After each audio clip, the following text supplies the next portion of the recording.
Hey there, gang. We are in Mount Pulaski, Illinois today. We're actually between Springfield, which is our state capital of Illinois, and Bloomington to the north. Springfield is just to the southwest.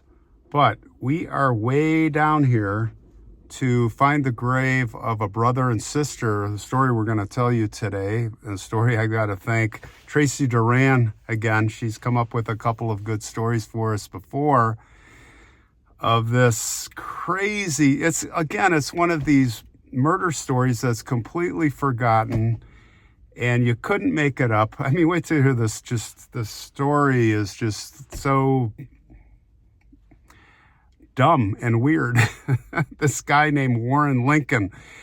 All happens back up in Aurora, Illinois, which is actually just west of Chicago. Nowhere near here, but this is where their graves are. I think that her name's Lina. It's Lina and Byron Shoup, S-H-O-U-P, and I think they were all from here, Mount Pulaski, the family. So it'll come into play in the story. Now, the reason I'm starting in the car is because the wind, I got down here, 3-hour drive, and the wind is ripping. So I'm going to have to narrate this. I'm going to shoot the video, but I'm going to have to narrate in the sound booth. So not something I like to do, rather do it live. But here we go. Let's go out there and look at some stones, and then I'll tell you the story. We'll end up at their graves.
This is the story about a very peculiar man.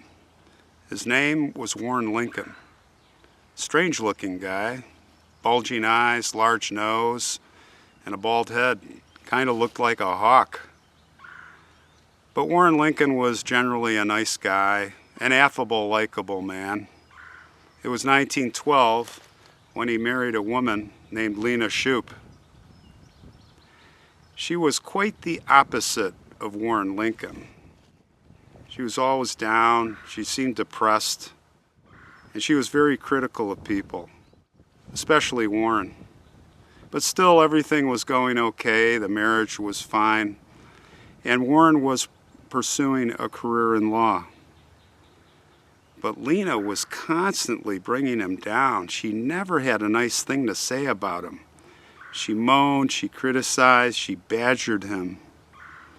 And Warren found that practicing law was taking his toll. Didn't really like it. He was starting to get more and more depressed. And in 1918, he had enough. It would be the first of many nervous breakdowns. Went to see the doctor, and the doctors blamed it on his work. Told him he needed to change careers. So he quit law, and he decided to try a new career, a career in horticulture, plants and flowers.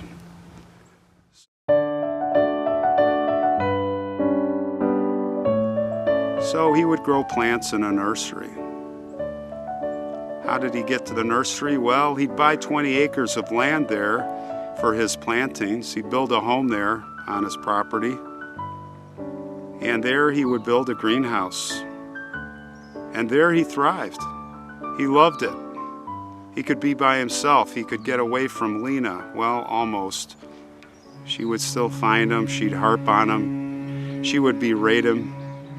They would get into arguments. Sometimes those arguments would turn violent. So Warren would retreat to his flower beds. The flowers would always smile up at him, and they wouldn't talk back. One day, Lina got the bright idea to invite her brother Byron to move in with them. Now it would be 2 against 1. How do you think that went?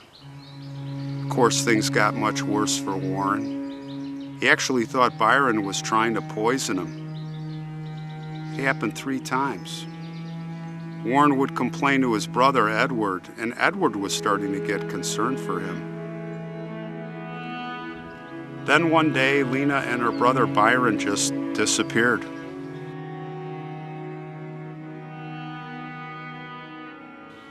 After several days, Lina and Byron's sister and parents started asking, "Where are they?" They asked Warren. He had a theory. He said they were maybe approached and taken by a strange man that had been following him for months, stalking him. He speculated that it was he who had probably gotten them.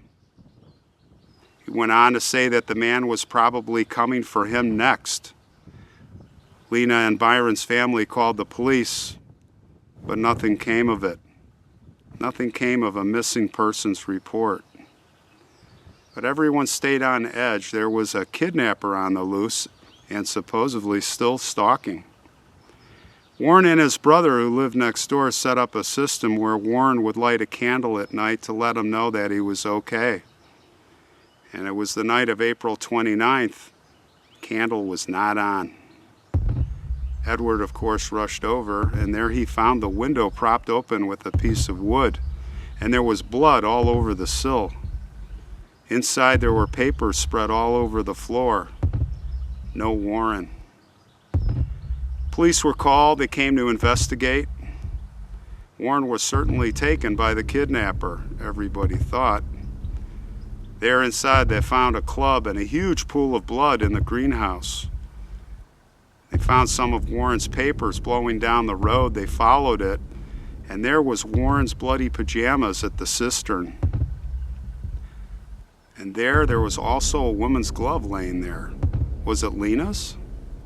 Did they have something to do with it, or was it the same kidnapper at the same spot? Back in the house, they were to discover a curious book on the nightstand. It was in perfect condition, unmoved. The book was about a man murdering his nagging wife, and the man hid her body in a plaster statue within their house. Nobody really thought much of it. So another police investigation was opened, but with all that, the case would really go nowhere. Not until a letter was received from Warren's brother Edward. It appeared to be from Warren. The letter asked Edward to meet him downtown Chicago at the Grace Hotel in room 86. So Edward went, but he brought the police along. He went to the room and the door was open. They went inside, and there, sitting on the bed, was Warren, alive and well. He looked like he was in pretty bad shape. He'd lost a lot of weight, and he had his head in his hands. He was sobbing. Said he was mortified to see the police, but he immediately began talking about what happened. He told the police and his brother that he awoke and a man came through the window. And there were 2 more men outside that night. They beat him up till he passed out. And when he awoke, there was Lina standing with them. He said they all forced him to sit down naked and blindfolded. Then they got him in the car. They drove him downtown. They locked him in a room. And they kept him prisoner for just over 3 weeks. Then he found his way out. He escaped. He said they were all dope runners. Of course, the police were not buying that story. Said, "Where did you get that new suit, Warren? Where did you get that pocket knife?" And that's when Warren said, "I don't want to answer any more questions. I'm too nervous." He ended up getting back to Aurora, and he started working on his garden and greenhouse like nothing had happened. There was no evidence of anything. Everything was circumstantial if there was anything to be theorized, so police couldn't really do anything. Things quieted down. Warren started to feel good again. Everything was getting back to normal, and he was alone with his flowers. Those flowers that would smile up at him. Then one day, Lina's relatives received a letter, apparently from Lina. She was asking for money. She wanted $500. This was great news. She was alive. What about Byron? Well, they sent the $500 as instructed to the post office, and they waited. But then just more letters came asking for more money from Lina. Seemed kind of odd. Now it seemed really odd. Finally, Lina's sister, she had an idea. She was going to go down to the post office up in Chicago.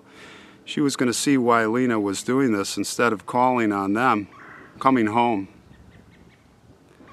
When she arrived at the post office, Lina wasn't there.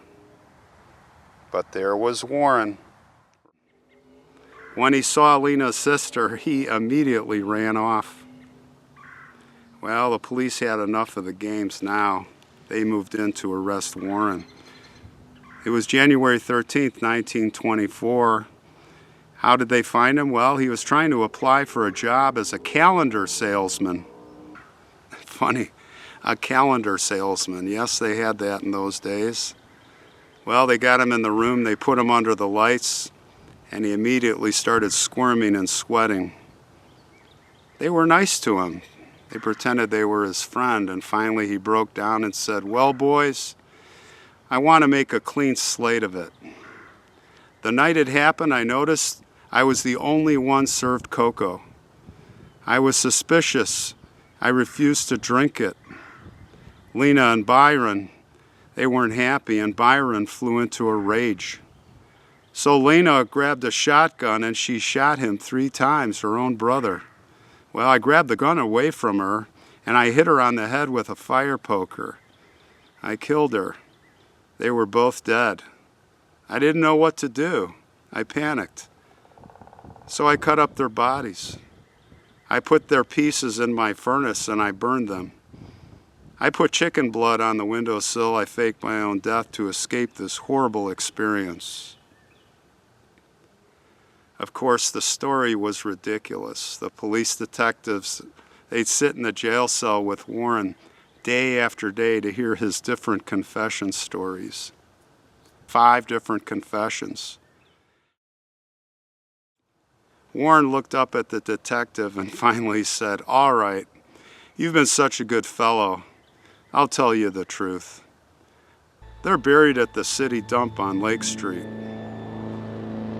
It was January 26th, and Warren, with the police and a horde of photographers from the press, they all headed down together over to the dump, and the police detectives started rummaging through the garbage.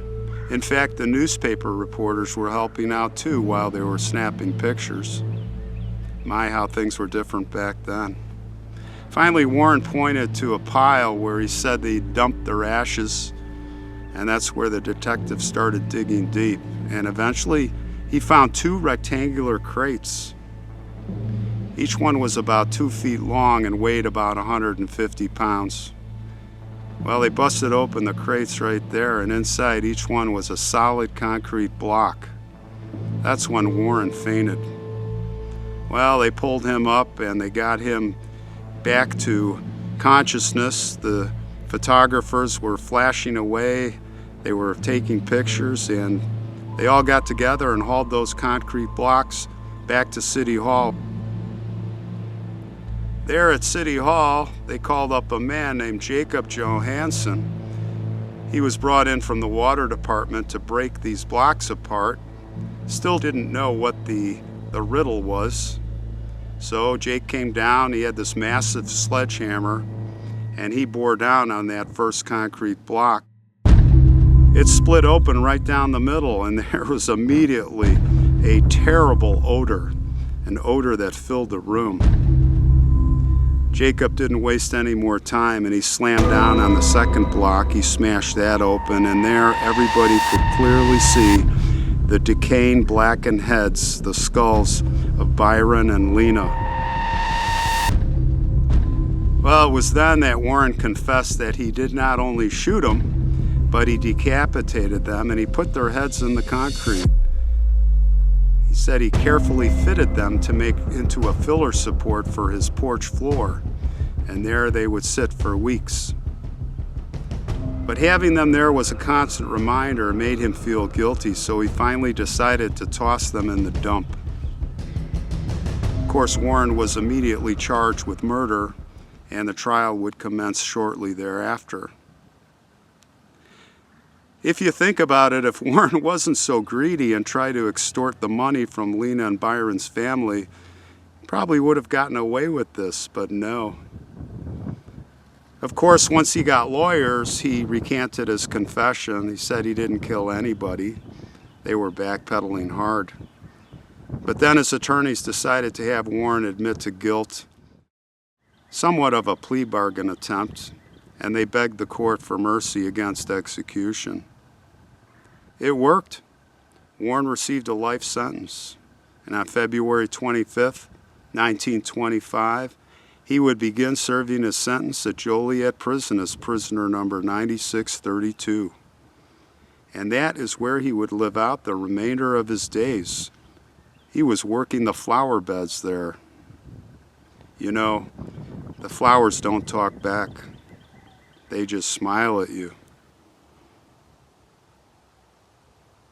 Well, you have to wonder as we stand here looking down at this monument. They're both buried here, but what is buried here? The bodies were in the furnace. The heads were in concrete. I'm guessing there's a small box buried here with two heads. What do you think? Pretty gruesome to think about. But that's probably what it was like when they all came out here for the funeral, the family here on Mount Pulaski, burying probably this little tiny casket or box with the heads. What an odd funeral. What an odd procession, and what an odd burial here. You just have to try to imagine standing here what that was like. Well, rest in peace, Lina and Byron. I don't know if I have a lot of sympathy for you, but you didn't deserve to die.